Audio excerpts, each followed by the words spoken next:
Vous sentez le débat arriver? La comparaison entre auteurs de maison d'édition et auteurs auto-édités. Non, ce n'est pas possible de comparer les deux parce que ce qui nous relie et ce que nous sommes avant toute chose, ce sont des auteurs. Je vais vous expliquer pourquoi j'ai décidé de parler de ce sujet en vidéo. Comme je le dis depuis le début de la chaîne et comme je le mentionne également sur ma page Instagram, je suis une auteure qui va s'auto-éditer. Je suis actuellement en train de réfléchir à quel prix je vais vendre mon livre sur format papier et sur format numérique. Et en surfant sur le net, j'ai eu le droit à diverses remarques, comme quoi un auteur est auto-édité, justement parce qu'il est auto-édité, n'a pas le droit de mettre son roman au prix du marché éditorial, parce que ça repousserait les lecteurs. Mais what? Mais d'où vient cette idée saugrenue? Je me suis donc rendu compte qu'aux yeux de beaucoup de personnes, l'appellation auto-édité pour un auteur lui enlève la totalité de sa légitimité par rapport à un auteur qui est publié en maison d'édition. Alors par rapport à tout ceci, il y a quand même des points primordiaux à savoir, c'est que de 1, l'auteur reste un auteur. Nous avons la même base, nous écrivons d'histoires, nous voulons les partager au public. Et peu importe le biais que nous choisissons pour partager ces histoires en question, notre nature, c'est d'écrire. Point barre. Et de 2, l'auteur ne fait pas forcément le choix volontaire de s'auto-éditer. Si on prend mon cas, j'ai été lamentablement prise pour une conne par mon ancienne maison d'édition, qui s'appelle Le Lys Bleu. Et parce que je n'ai pas voulu abandonner cette saga, j'ai pris cette décision. Mais choix ou pas choix, l'auto-édition n'a pas à handicaper l'auteur en question et encore moins lui faire perdre toute légitimité. 3e, et pas des moindres, vous vous rendez compte des sommes astronomiques qu'on injecte dans un roman pour l'auto-éditer? Non, mais je vous pose la question.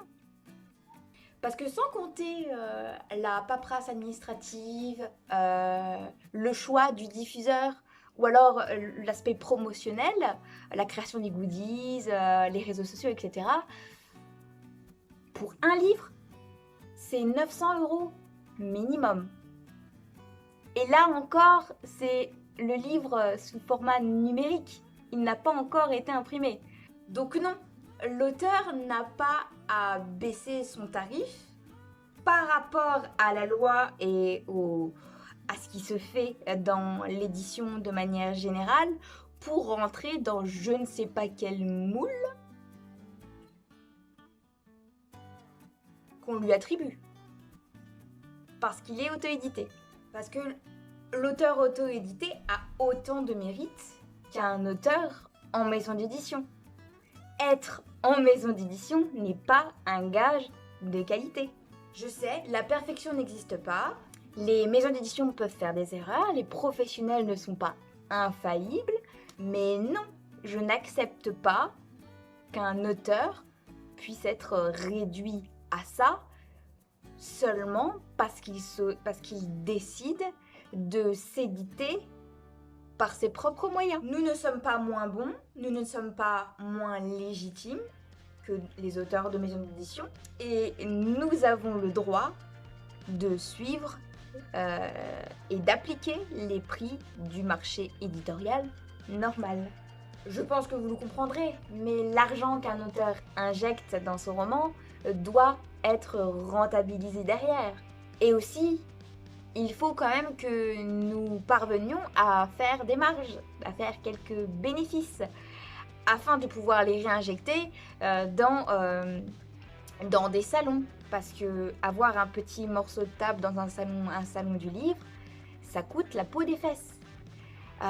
Et pas que les salons, pour des offres promotionnelles, des choses que l'on va prendre en charge personnellement pour pouvoir attirer des lecteurs. notre prise en charge lorsque l'on décide d'envoyer gratuitement nos livres auprès de chroniqueurs. Vous voyez à quel point c'est important maintenant? Après, non, je tolère absolument pas la distinction auteur de maison d'édition et auteur auto-édité, mais j'arrive à comprendre pourquoi cette idée existe. Parce que c'est vrai qu'il y a beaucoup d'auteurs sur la toile et beaucoup se contentent de se dire « Ah, j'ai écrit un livre, je vais le publier, basta ». Sans penser qu'il y a des fondamentaux à respecter comme la correction. Et c'est malheureusement à cause de ça que beaucoup pensent que les auteurs auto-édités sont de moins bonne qualité que les auteurs en maison d'édition. Alors s'il vous plaît, n'ayez pas peur. L'auteur n'est pas un requin. Vous avez des doutes? Communiquez avec lui. Les réseaux sociaux sont faits pour ça. Et un auteur investi se fera un plaisir extrême de discuter avec vous. Il faut vraiment que vous ayez confiance en ces auteurs qui, comme moi, travaillent d'arrache-pied pour vous fournir de la qualité, qui prennent des heures de leur temps pour sortir leurs livres et vous offrir quelque chose qui en vale vraiment le coup. J'ai un travail à temps plein, j'ai un CDI, je travaille 35 heures par semaine et avec mon roman, je cumule au total près de 90 heures de travail par semaine. Parce que je m'investis tellement dans ce livre que je veux qu'il est devenu ma priorité et surtout, je veux y mettre la plus grande des qualités. Je ne veux pas avoir travaillé 14 ans de ma vie sur cette saga, essuyer l'incompétence totale d'une maison d'édition pour abandonner aussi facilement.